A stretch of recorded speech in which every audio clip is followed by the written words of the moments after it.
Right now, buried in the rock somewhere beneath your feet, there is a record of the single most violent moment this planet has ever lived through.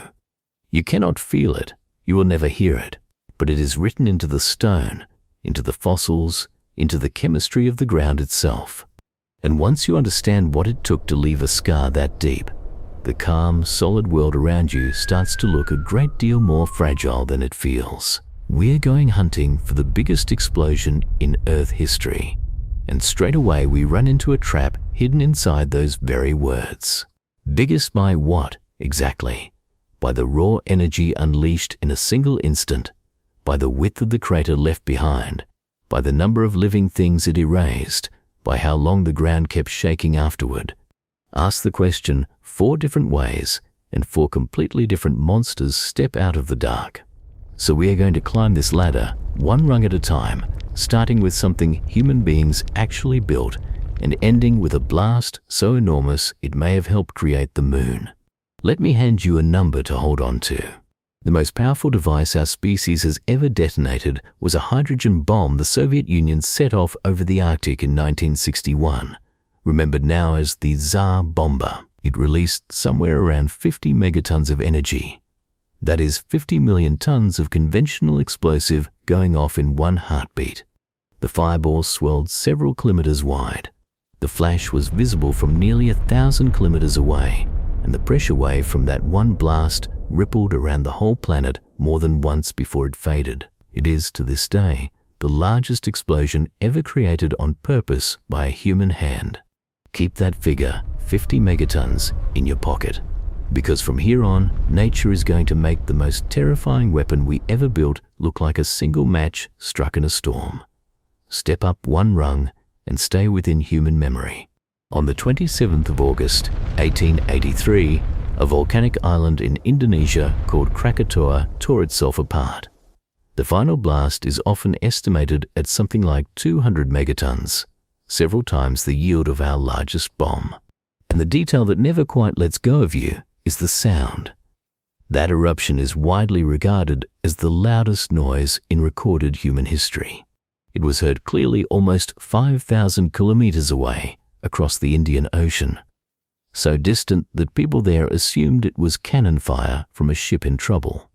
The air pressure wave was picked up by barometers all over the world, and it circled the globe several times before it finally died away. A wall of collapsing rock and sea threw up tsunamis that killed tens of thousands of people along nearby coasts. And still, on the scale we are climbing, Krakatoa is only the second rung, because the ground can do far worse than that, and it had done so only decades before. In 1815, another Indonesian volcano named Tambora produced an eruption larger still, hurling so much ash and sulfur into the upper atmosphere that it dimmed the sun across the entire planet. The following year, 1816, became known as the year without a summer. Crops failed from Europe to North America, snow and frost struck in the middle of summer, and famine followed the cold. A single mountain on the far side of the world reached up and rewrote the weather for everyone.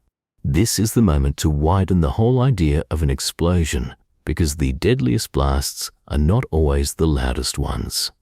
Sometimes the real killer is not the bang at all, but the veil of ash and gas that lingers in the sky for years afterward, cooling the world long after the mountain has gone quiet. Now we leave human history entirely, and the numbers stop being merely frightening and start becoming almost unimaginable. Roughly 74,000 years ago, on that same restless stretch of Indonesia, a volcano at Lake Toba erupted with a force that dwarfs anything people have ever witnessed. This was a supervolcano explosion in the truest sense of the word. It blasted out on the order of 2,500 to 3,000 cubic kilometers of rock and ash, hundreds of times more material than Krakatoa managed. Ash from Toba has been found layered across India and buried in the floor of the ocean thousands of kilometers from the source. Some scientists have argued that the eruption plunged the world into a volcanic winter severe enough to have squeezed the early human population down to a dangerously small number.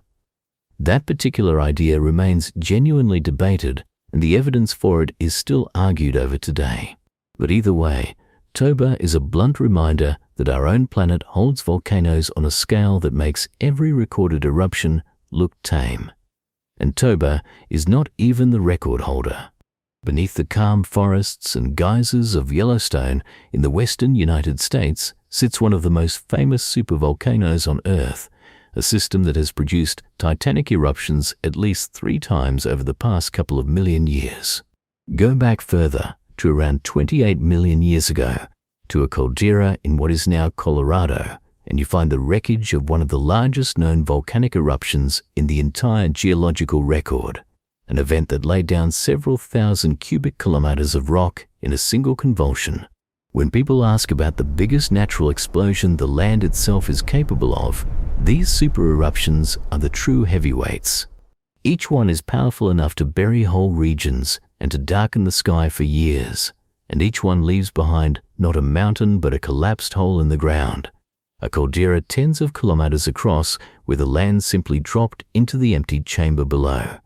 But if we are ranking purely by the sheer energy of a single, instantaneous blast, nothing volcanic on this list comes close to what fell out of the sky 66 million years ago. This is the one almost everyone has heard of, even if they have never learnt its name. A rock from space, somewhere in the range of 10 to 15 kilometers across, roughly the height that a passenger jet cruises at, laid on its side, slammed into a shallow sea off what is now the coast of Mexico. We call the crater it left Chicxulub. The Chicxulub impact energy is so large that our everyday units begin to fall apart in our hands. The most commonly cited estimates put it at around 100 million megatons of TNT, give or take a good deal, since figures like these are necessarily rough. That is on the order of 1 billion times the Hiroshima bomb, and something like 2 million Tsar Bombas all detonating in the very same instant. In that one moment, an object the size of a mountain punched clean through the atmosphere and the crust as though they were wet paper. It threw up a curtain of molten rock that rained back down across the whole planet, heating the sky until forests may have caught fire on distant continents.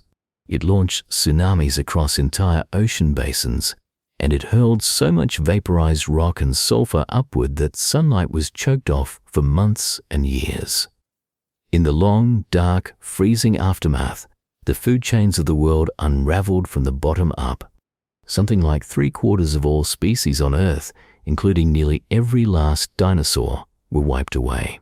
We can still find the fingerprint of that day, a thin layer of clay unusually rich in the metal iridium, which is rare in the Earth's crust but common in asteroids, pressed into rocks all over the planet, marking the exact instant the world changed forever.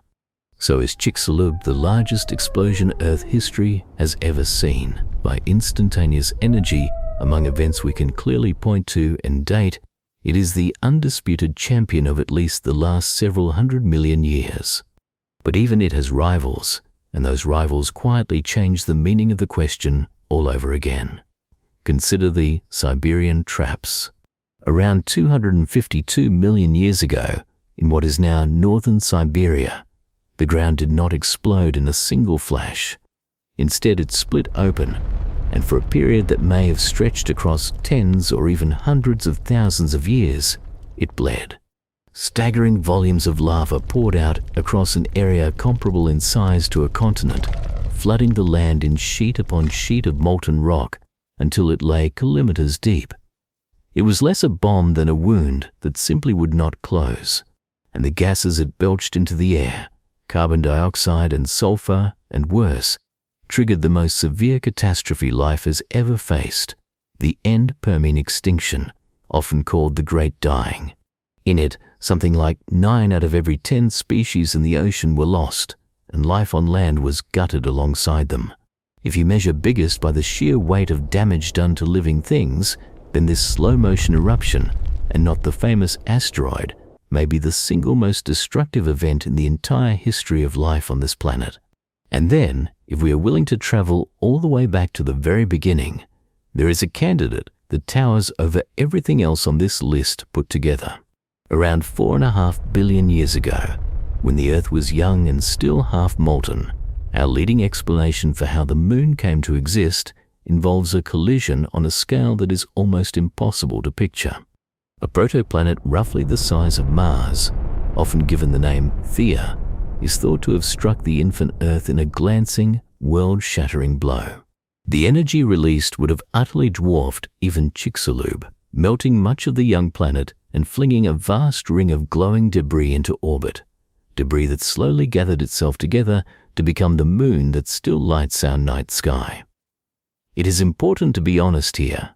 This giant impact idea is a hypothesis, though a very well supported one, pieced together from the chemistry of moon rocks and from detailed computer simulations, rather than something anyone was there to witness and measure. But if it truly happened the way we think it did, then it is the biggest natural explosion this world has ever been part of, by a margin almost too large for the mind to hold. So step back for a moment and look at the whole ladder we just climbed. 50 megatons in the hand of a human being. 200 for Krakatoa, the loudest sound we have ever heard. A super eruption at Toba that may have shaken the early human story.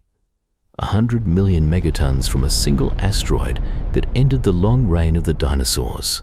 A continent-sized wound in Siberia that came within a whisker of ending complex life altogether. And a planet-shattering collision that may have carved out the moon. So which of those is the biggest explosion ever? The honest answer is that it depends entirely on what you decide the word explosion is even allowed to mean. Ask for the largest single instant of energy, and you are pointing either at that giant impact or at Chicxulub among the events we can firmly place in time. Ask for the most destructive to living things, and it is the slow Siberian catastrophe. Ask for the biggest that human eyes ever actually saw, and it is Tambora and Krakatoa. There is no one true winner. There is only a set of monsters, each one the champion of a different question. But here is the thought I want to leave you standing on. Every single one of these events, from the asteroid to the traps to the super eruptions, is not really history in the comfortable sense of being finished and safely over. Supervolcanoes still simmer quietly under national parks. Asteroids still cross our orbit out in the dark. The very same planet that produced every catastrophe on this list is the one turning slowly beneath your chair at this exact moment, and it has not lost a single one of those abilities. That is not meant to frighten you. It is meant to make the ordinary ground feel like the genuinely extraordinary thing it truly is. A thin, calm crust resting on top of forces that once lit up the entire sky. So now, I want to hear from you. Of all of these, which one unsettled you the most? The asteroid that fell in a single blinding instant and rewrote life on Earth? The Siberian eruption that took thousands of years to kill almost everything? Or the collision that may have torn the moon out of a young and molten world? Tell me in the comments. And if this changed the way you look at the solid, silent ground beneath your feet, stay with me. Because the true story of this planet is full of impossible sounding things that turn out in the end to be completely real.